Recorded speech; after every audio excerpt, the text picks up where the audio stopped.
A green and red flag flies over a cluster of bamboo and tarpaulin tents on the front line of an increasingly deadly struggle for land and the environment in Colombia's Cauca Valley. It is the banner for what indigenous activists are calling the liberation of Mother Earth, a movement to reclaim ancestral land from sugar plantations, farms and tourist resorts that has gained momentum in the vacuum left by last year's peace accord between the government and the paramilitaries who once dominated the region, ending, in turn, the world's longest-running civil war. The ragtag outpost in Corinto has been hacked out of a sugar plantation, destroyed by riot police, then reoccupied by the activists, who want to stop supplying coca, the main ingredient for cocaine, to drug traffickers in the mountains by cultivating vegetables on the plains instead. Despite 2 deaths in the past year, the Nasa Indians, the biggest, most organized and most militant of the 20 indigenous groups in the valley, have staged waves of monoculture clearance and occupation operations.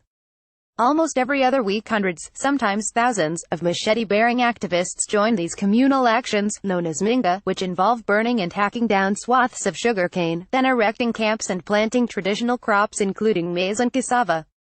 The Nasa see this in historical, spiritual terms. For them, it is the latest phase in a centuries-old struggle for land and a clash between 2 contrasting worldviews, one that seeks harmony with nature, and one interested only in extracting as much profit as possible, regardless of the impact on the people and the environment. Liberating the earth means defending the land, says Jose Rene Guedio, a NASA elder. You can see the blood that has been spilled in the cause for better land and a better future for our children. Environmental concerns are also among the motivations. The Nasa say they should not be living in such large numbers near sacred sites in the hills, particularly lakes, wetlands and waterfalls. There are too many of us in the mountains. That's not good because we are destroying our water source, said Edwin Mauricio Capaz, human rights coordinator for the Association of Indigenous Councils of Northern Cauca. But this position has pitted them against the law, state security and some of Colombia's biggest property owners and global sugar suppliers. NASA elder Jose Rene Guedio photographed Tom Lafay for The Guardian. The Colombian government sees things differently. It says the state has a responsibility to protect legally recognized property ownership and that indigenous land issues should not be confused with environmental protection. However, it acknowledges that peace has brought a destructive surge into land previously deemed off-limits because of occupation by the FARC. Deforestation in Colombia rose 44% last year. Coca production has also risen rapidly. To tackle this, President Juan Santos has demarcated more conservation areas and promised to use the army and work with former FARC combatants to protect forests. The Minister for the Environment and Sustainable Development, Luis Murillo, said the state's security apparatus was the answer to environmental problems, not the problem. We need to move very quickly to establish a presence in areas where we didn't have a presence before, he told The Observer, noting that the government is working on measures to protect human rights and environmental defenders. The Cauca Valley has long been the base of operations for many of the most belligerent paramilitary groups in the country. Even with the demobilization of the biggest organization, the FARC, 12 other armed groups are still active in the valley, which stretches for several hundred kilometers.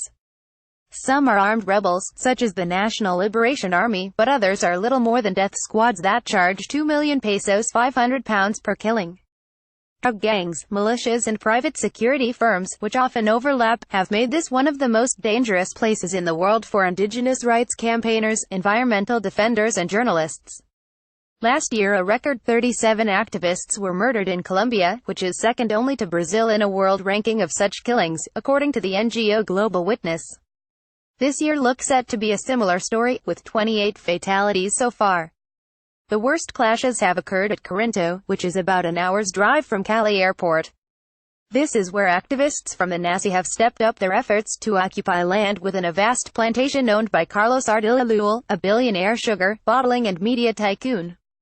On the 9th of May 17-year-old Daniel Felipe Castro was killed and several others injured when police allegedly opened fire during a minga.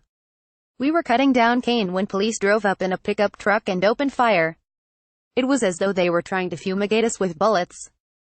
Those who didn't get on the ground fast enough were hit, said a relative of the dead teenager, who asked to remain anonymous. They don't want us here and we won't move, so they are trying to kill us. The Observer spoke to 3 other activists who said police have been using live rounds.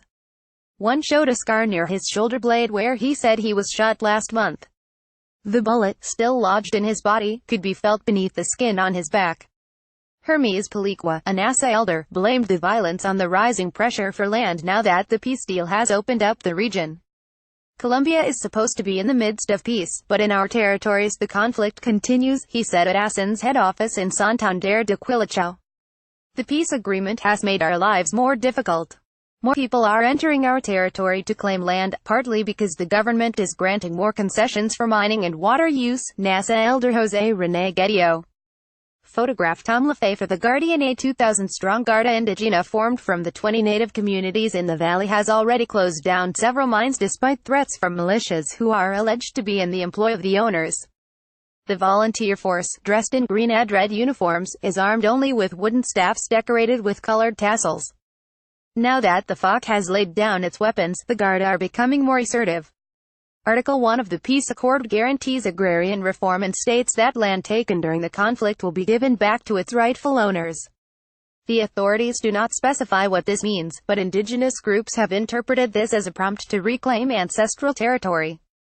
Until recently, the Habwalakiwa Nasa people were absorbed in simply saving our community from war and preventing paramilitary groups from recruiting our children, said Kapas, who is also a senior member of the Indigenous Guard. Now there is no war, we can focus more on the liberation of Mother Earth. Extractive industries and monocultures are contrary to our belief system. People here are aware of what is going on elsewhere in the world. We know how the climate is changing. We know about contamination of the land. We don't want that. Members of the Coconuco indigenous community confront riot police a day after the death of journalist Ifigenia Vasquez. Photograph Tom LaFay for The Guardian. Their campaign to carve out territory between the coca and the sugar cane challenges the colonial hierarchies in the valley. After the white Europeans pushed the indigenous people into the mountains, they built homes in the foothills and brought in African slaves to work on sugar plantations on the plains. Today, mostly black cane workers joke among themselves as they wait for a bus home after a harvesting shift that has filled a giant 5-carriage truck. They express a mix of old prejudice and new admiration for the indigenous groups who want to clear their workplace. The Indians have land, but they don't work hard on it. They are coming down from the hills because the price of coca and marijuana has collapsed, said Jose Milton Mosquera. But they are making such a commotion that I guess they must feel like they have a genuine claim to the land. As he and his colleagues talk, dusk darkens the sky and lights start to appear on the distant slopes. First just 1 or 2 strings, then 10, then 100, until finally the hillsides are illuminated like a giant Christmas tree. Every bulb is a grow lamp for marijuana crops, evidence of the continued reliance of small farmers on the drugs trade. A coca farmer harvests coca leaves. Photograph FBGT images after agrarian reform and the demobilization of the paramilitaries. The eradication of coca and marijuana crops was one of the key tenets of the peace accord. All three have hit snags that have added to violence and pressure on the land. The tension is evident in the once small coca-growing community of Monte Redondo. Here the locals, a mix of NASA and mixed-race farmers, are signing up to a crop replacement scheme, with the government promising compensation if they switch from drugs to citrus or coffee. Farmers do not need much persuading.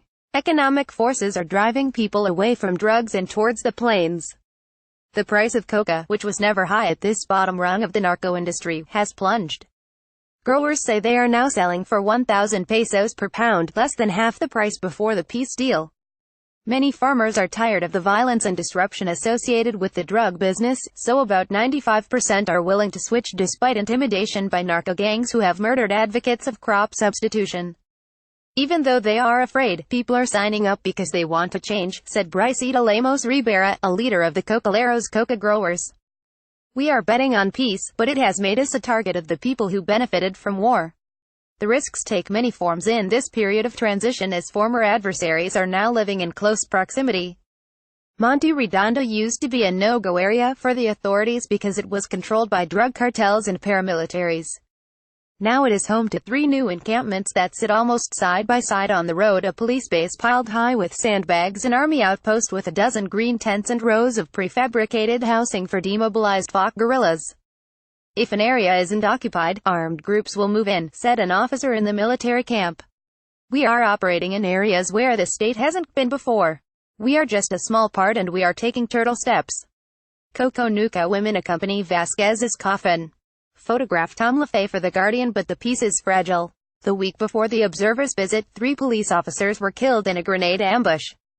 Former FARC warriors say the tension has increased, though in the long term they express optimism about the future.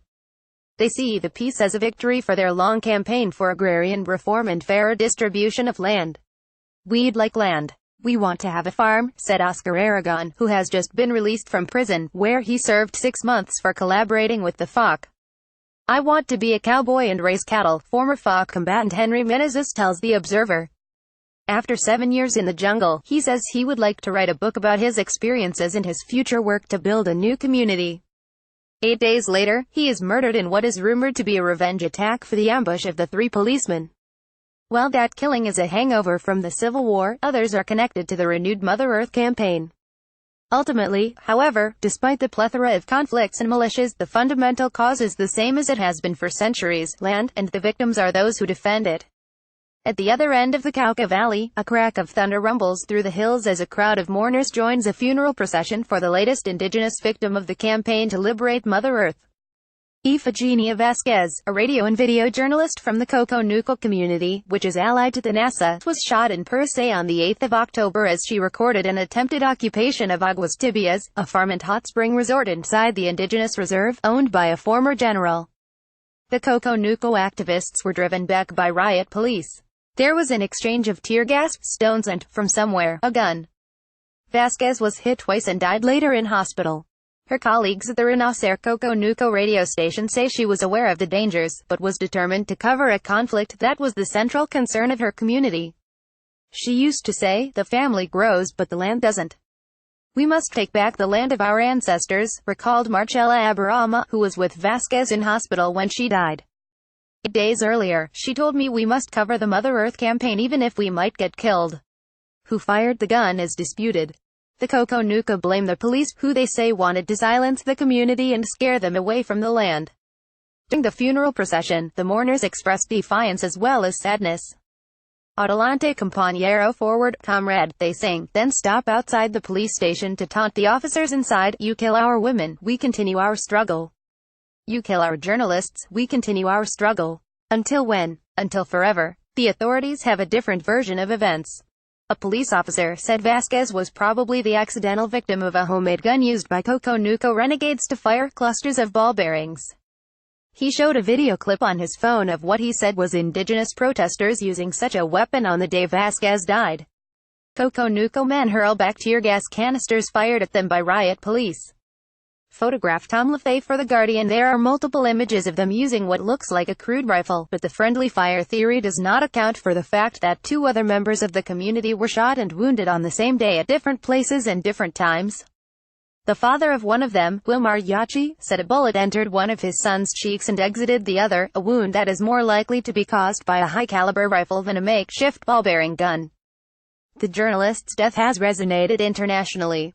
The Director General of UNESCO, Irina Bokova, denounced the killing and called for an inquiry.